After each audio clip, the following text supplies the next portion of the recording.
প্রিয় দর্শক, স্বাগত জানাচ্ছি সারাদিনের সংবাদে প্রতিদিনের আয়োজন রাত 11টার শীর্ষ সংবাদে। সারা বিশ্বের গুরুত্বপূর্ণ সব সংবাদের শিরোনাম জেনে নিন শুরুতেই। সরকার কি আওয়ামী লীগের উপর জিরো টলারেন্স নীতি থেকে সরে আসছে? প্রশ্ন জনমনে। ওয়ারেন্ট না থাকায় আব্দুল হামিদকে গ্রেপ্তার করা হয়নি। জুলাই আগস্টের মামলায় তদন্ত ছাড়া কাউকে গ্রেপ্তার হবে না, মন্তব্য স্বরাষ্ট্র উপদেষ্টার। ব্যাটারি চালিত রিকশা নিবন্ধন ও চালকদের লাইসেন্স লাগবে শহরের সড়কে চলতে। ভিন্ন কোনো দেশের হস্তক্ষেপ নির্বাচনে চায় না জামায়াত ইসলামী। গাজার উদ্দেশ্যে রওনা হওয়া ত্রাণবাহী জাহাজ দখলে নিল ইসরায়েল, আটক ১৩। ২৪ ঘন্টায় গাজায় ১০৮ ফিলিস্তিনিকে হত্যা করল ইসরায়েলি বাহিনী। তৃতীয় দিনও বিক্ষোভে উত্তাল লস অ্যাঞ্জেলস। অন্যদিকে ট্রাম্পের বিরুদ্ধে মামলা করতে চান ক্যালিফোর্নিয়ার গভর্নর। মালয়েশিয়ার সড়ক দুর্ঘটনায় নিহত ১৫ জন, তানজানিয়া ২৮ জন ও মিয়ানমারে স্কুলে বিমান হামলায় ৭ জন নিহত। আমাদের চেয়ে বড় মাফিয়া আর কেউ নেই, এনসিপি নেতার বিস্ফোরক মন্তব্য। কলেজ ছাত্রের বিছানার নিচে মিলল স্নাইপার রাইফেল। ২৫ বছর গরমকালে হজ পড়বে না, পঞ্জিকা প্রকাশ। শুনছিলেন সংবাদ শিরোনাম, এবারে বিস্তারিত। ফ্যাশন ব্র্যান্ড মানে আর্ট। ক্ষমতাচ্যুত প্রধানমন্ত্রী শেখ হাসিনার চাচা শেখ কবির হোসেন রোববার সকালে সিঙ্গাপুরে পাড়ি জমিয়েছেন বলে বিমানবন্দর ইমিগ্রেশন সূত্র জানিয়েছে। একই দিনে সাবেক রাষ্ট্রপতি মোহাম্মদ আব্দুল হামিদ থাইল্যান্ড থেকে দেশে ফিরেছেন। রাত ২:৩০টায় তিনি ঢাকায় পৌঁছে ঘণ্টাখানেক পর বিমানবন্দর ত্যাগ করেন। এ দুটো ঘটনার পর জনমনে প্রশ্ন উঠেছে, আওয়ামী লীগের প্রতি কি সরকারের জিরো টলারেন্স নীতি শিথিল হচ্ছে? সাবেক রাষ্ট্রপতি মোহাম্মদ আব্দুল হামিদের বিরুদ্ধে কোনো গ্রেপ্তারি পরোয়ানা না থাকায় তাকে আটক করা হয়নি বলে জানিয়েছেন স্বরাষ্ট্র মন্ত্রণালয়ের উপদেষ্টা লেফটেন্যান্ট জেনারেল অবসরপ্রাপ্ত মোহাম্মদ জাহাঙ্গীর আলম চৌধুরী। সোমবার সকালে যাত্রাবাড়ী থানা পরিদর্শনে গিয়ে তিনি বলেন, ওয়ারেন্ট না থাকায় গ্রেপ্তারের প্রশ্নই আসে না, তবে অপরাধ প্রমাণিত হলে আইন অনুযায়ী ব্যবস্থা নেওয়া হবে। এ সময় জুলাই আগস্টের মামলায় তদন্ত ছাড়া কাউকে গ্রেপ্তার হবে না বলেও জানান তিনি।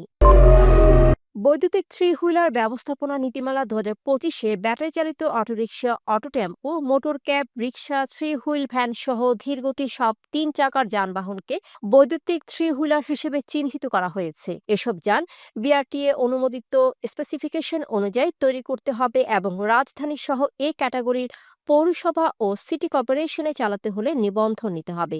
চালকদের বাধ্যতামূলক ড্রাইভিং লাইসেন্স নিতে হবে।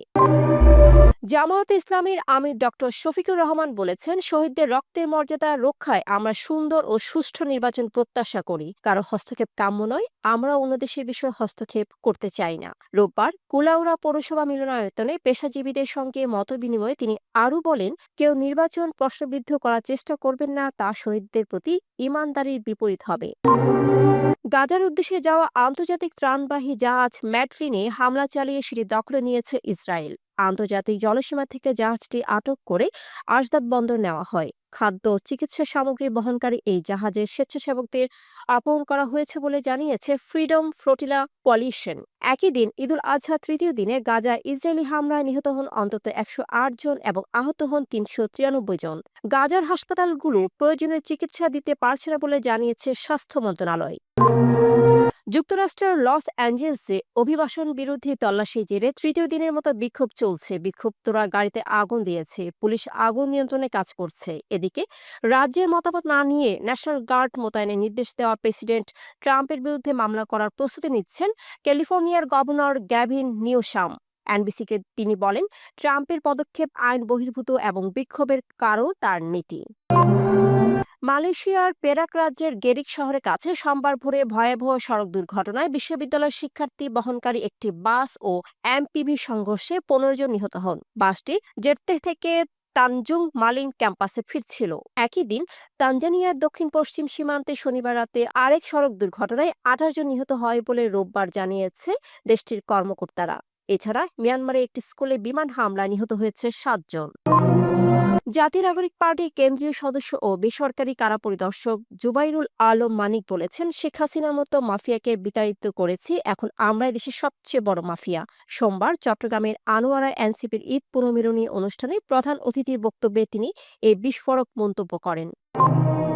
নড়াইলের কালিয়ার পুরুলিয়া গ্রামে কলেজ ছাত্র সোহান মোল্লার বাড়িতে সোমবার ভোরে অভিযান চালিয়ে একটি টেলিস্কোপিক সাইট ও সাইলেন্সার যুক্ত 4.5 ক্যালিবার স্নাইপার নাইট্রো রাইফেল উদ্ধার করেছে যৌথ বাহিনী, তবে কাউকে আটক করা যায়নি।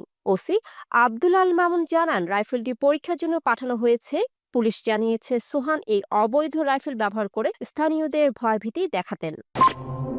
সৌদি আরব 25 বছরের হজ পঞ্জিকা প্রকাশ করেছে, যেখানে জানানো হয়েছে আগামী বছর থেকে হজ ধীরে ধীরে ঠান্ডা মৌসুমে স্থানান্তরিত হবে। ফলে 2050 সাল পর্যন্ত আর গ্রীষ্মের তাপে হজ পালন করতে হবে না।